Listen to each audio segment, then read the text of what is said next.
System के बारे में पढ़ेंगे। एक्सक्रीटरी सिस्टम क्या होता है? वो सिस्टम हमारी बॉडी का, वो ऑर्गन सिस्टम हमारी बॉडी का जिससे waste material by which waste material of the body is excreted out, यानी हमारी बॉडी से जो वेस्ट मटेरियल होती है वो निकल जाए, उस सिस्टम को हम लोग बोलते हैं एक्सक्रीटरी सिस्टम। अब हमारे वेस्ट मटेरियल में दो तरह का वेस्ट आता है,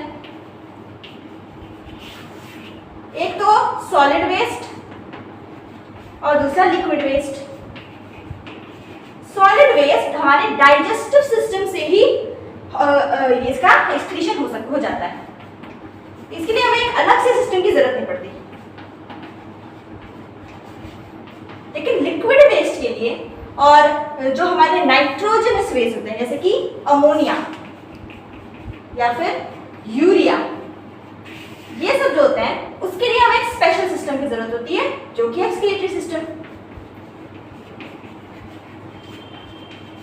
अब एक्सक्रीटरी सिस्टम में जो ऑर्गन का नाम क्या है? प्राइमरी जो ऑर्गन है जो हमारा एक्सक्रीटरी सिस्टम करता है उसका नाम है किडनी, हमारी किडनी। ये हमारे एक्सक्रीटरी सिस्टम का एक डायग्राम है। इसमें जो ये दोनों हम देख सकते हैं ये हमारी किडनी है, ये हमारी राइट किडनी है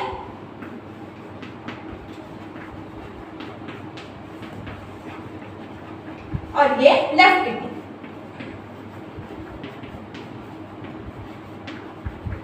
किडनी से जो हमारा लिक्विड वेस्ट है वो इन दो पाइप्स में पास करता है। इन दोनों पाइप्स का नाम है यूरेटर्स,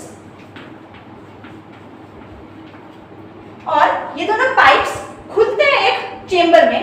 इस चेंबर को हम लोग बोलते हैं यूरिनरी ब्लैडर,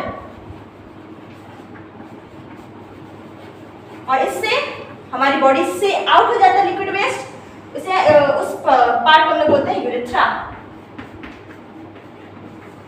अब ये जो लिक्विड वेस्ट है ऐसे तो हमारी बॉडी से आउट होता नहीं है, उसे हमें निकालना पड़ता है। किडनियों का काम क्या है कि वो ब्लड से लिक्विड वेस्ट को, नाइट्रोजनस वेस्ट को निकालता है। तो ये दिख रहा है लाल रंग का, ये हमारी आर्टरी है, इसे हम रीनल आर्टरी बोलते हैं। रीनल का मतलब होता है किडनी। तो रीनल आर्टरी से ब्लड आता है किडनियों के पास, फिर यहाँ से फिल्टर होता है और फिल्टर होके फिर ब्लड वापस चला जाता है रीनल वेन से। इसमें जितने भी नाइट्रोजनस वेस्ट, जितने भी लिक्विड वेस्ट थे वो सब रीनल आर्टरी से जो ब्लड आया उससे किडनियों ने निकाल लिया था, और फिर किडनी ने ब्लड वापस रीनल वेन को दे दिया। अब हम किडनी का एक डिटेल डायग्राम करते हैं।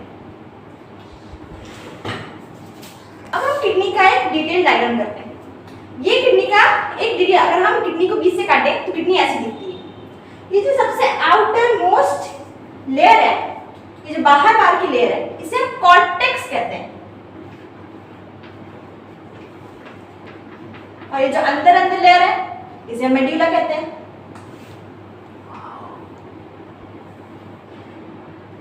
मेड्यूला।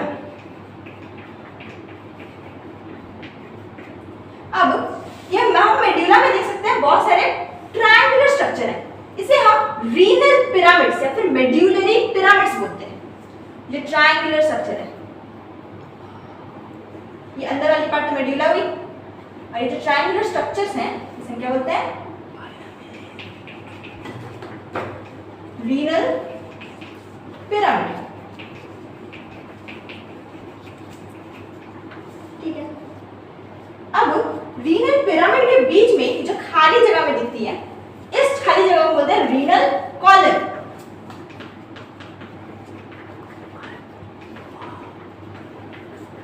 हर जगह जो रीनल का मतलब है वो किडनी से एसोसिएटेड कोई भी चीज होती है तो उसे हमें रीनल बोलते हैं। जैसे कि हार्ट से कोई भी चीज एसोसिएटेड होता है तो उसे हम कार्डियक बोलते हैं।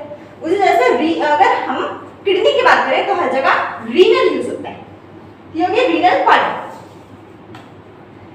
अब ये जो अंदर की पार्ट है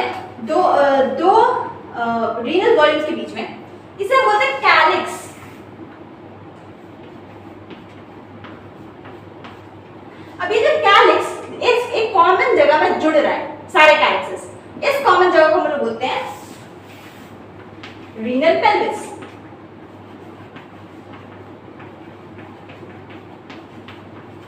ठीक है, अब तो हमने ये सब तो जान लिया था कि ये जो पार्ट निकल रहा है किडनी से, जिसमें लिक्विड वेस्ट हमारी है, यूरिन हमारी है, इस पार्ट को हम बोलते हैं यूरेटर। ये जो पार्ट है जहां से ब्लड आ रही है, इस वेसल को हम बोलते हैं रीनल आर्टरी।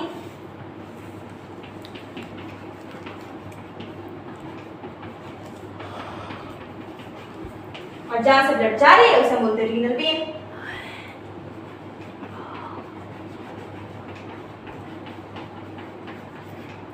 अब ये जो किडनी है वो कैसे फिल्टर कर रही है हमारे ब्लड को, और कैसे उससे लिक्विड वेस्ट को, नाइट्रोजनस वेस्ट को निकाल रही है, वो यहाँ पे इस पिरामिड के रीजन में बहुत सारे छोटे छोटे सेल्स होते हैं जिसको बोलते हैं नेफ्रॉन्स। वही होते हैं यूनिट ऑफ एक्सक्रीटरी सिस्टम, यानी कि उससे ही वही मेन ऑर्गन मेन सेल है जिससे हम एक्सक्रीशन करते हैं। अब हम नेफ्रॉन की बात करते हैं। ये नेफ्रॉन का स्ट्रक्चर है। ये जो मैंने साइड में किडनी बनाई है, ये जो मेड्यूला वाली पोर्शन है, यहाँ पे नेफ्रॉन, बहुत सारे नेफ्रॉन, कम से कम 1000, 1200, मिलियंस नेफ्रॉन, बहुत सारे। ये पूरा इस ऐसे करके अरेंज होते हैं।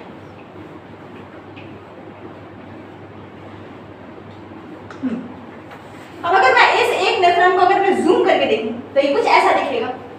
ये जो एक कप लाइक पोर्शन है, इसे हम बाउमन्स कैप्सूल बोलते हैं।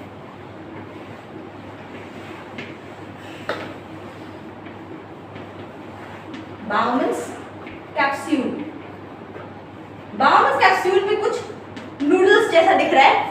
ये जो हमारी रीनल आर्टरी जो आती है वो यहाँ पे आके गुच्छे में बन जाती है। इस गुच्छे को हम बोलते हैं ग्लोमेरुलस। इसे मैं इरेज कर देती हूँ।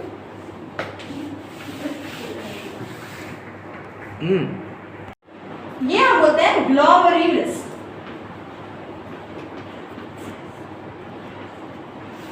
अब अगर मैं बाउमन्स कैप्सूल और ग्लोमेरुलस को साथ में देखूं, जो पूरा कप का स्ट्रक्चर है, इसे मैं बोलती हूँ collectively Malpighian tubules, Malpighian corpses.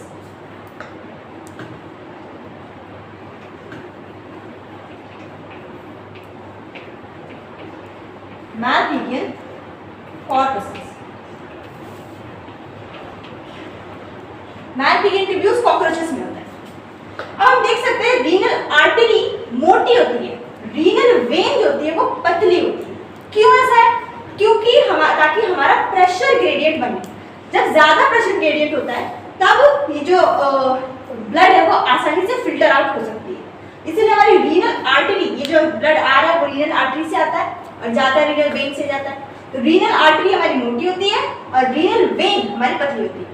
Renal vein बाद में हमारे नेफ्रॉन में इधर उधर आगे एक नेटवर्क बना देती है।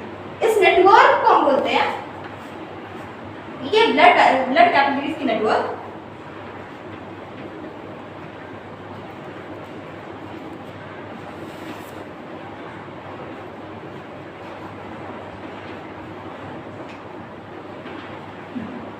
और ये जो पार्ट, ये जो इधर से एक यू शेपेड करके ब्लड कैपिलरीज गई, इस पार्ट को बोलते हैं वासा रेक्टा।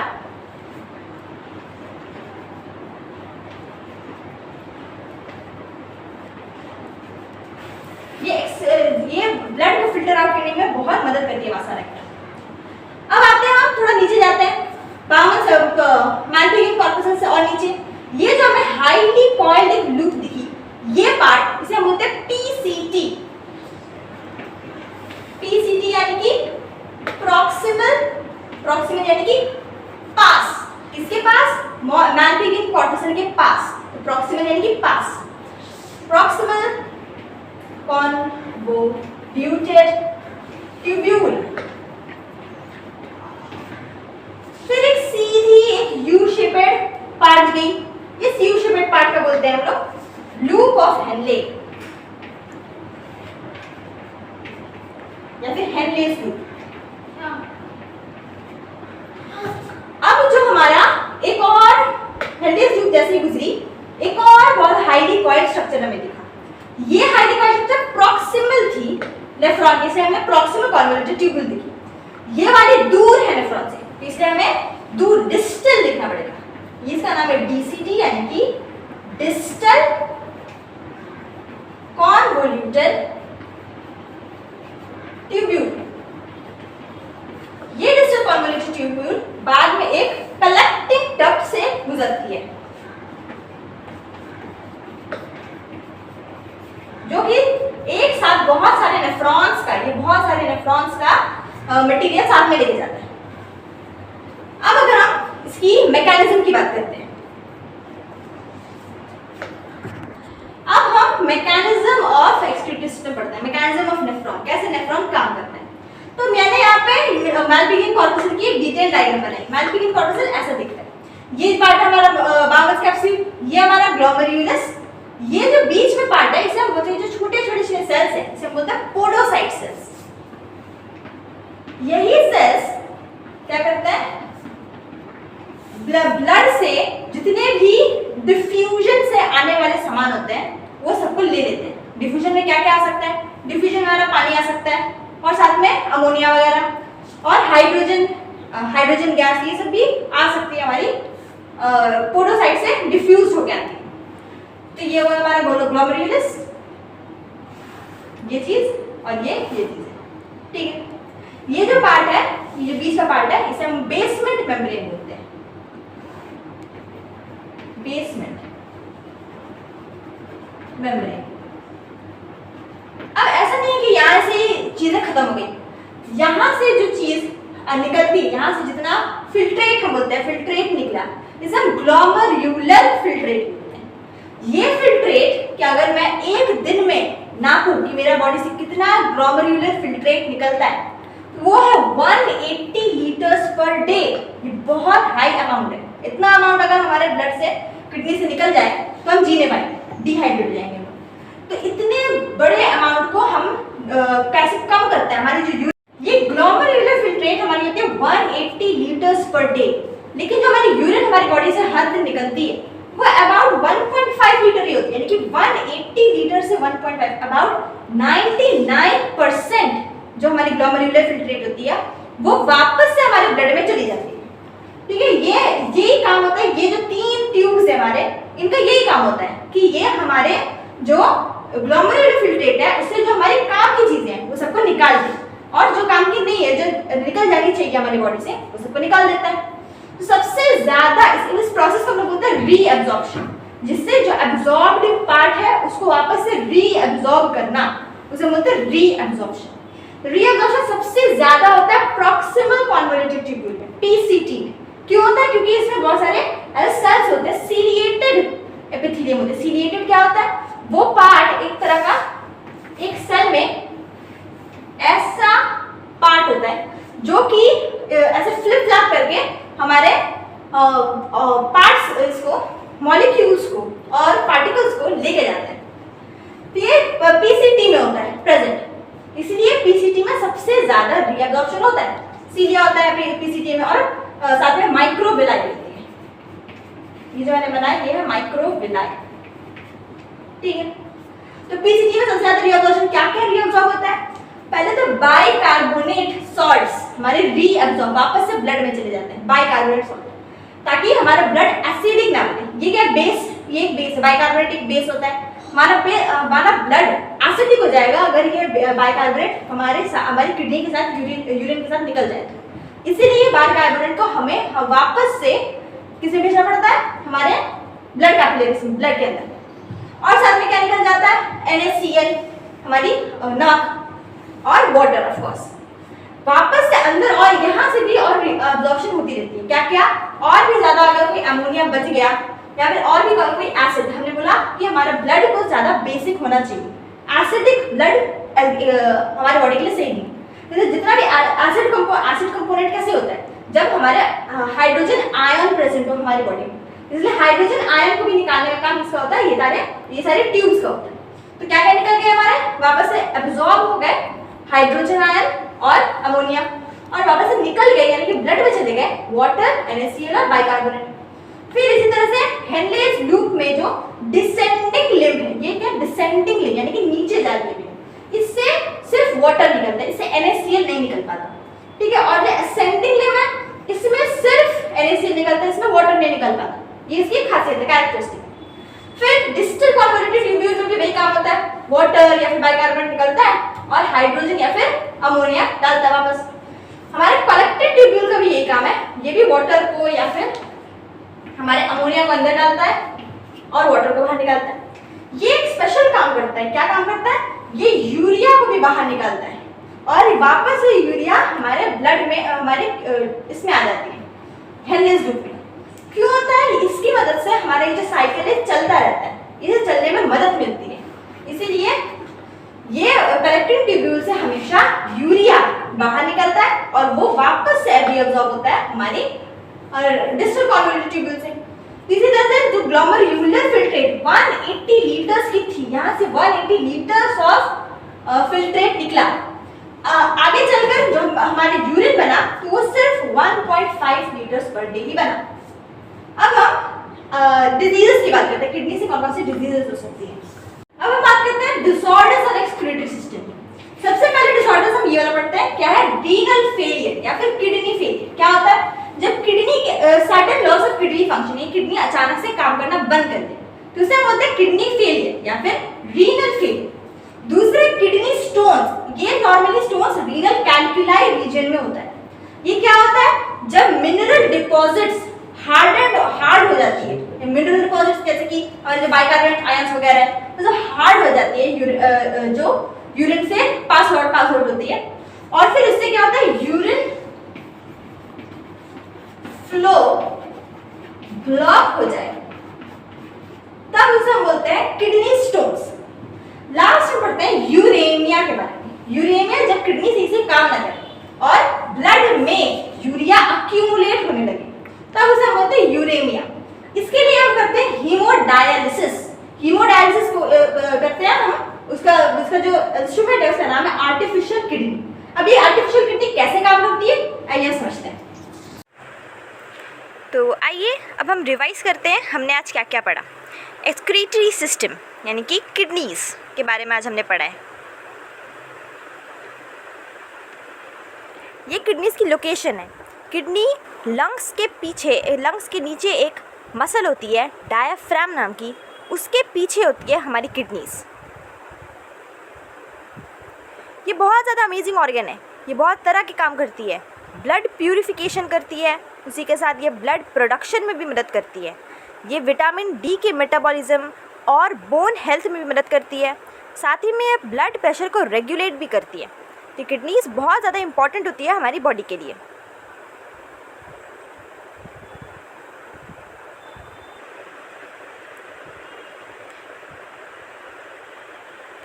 हम देख सकते हैं कि हमारी जो लेफ़्ट किडनी होती है वो ऊपर होती है राइट किडनी से।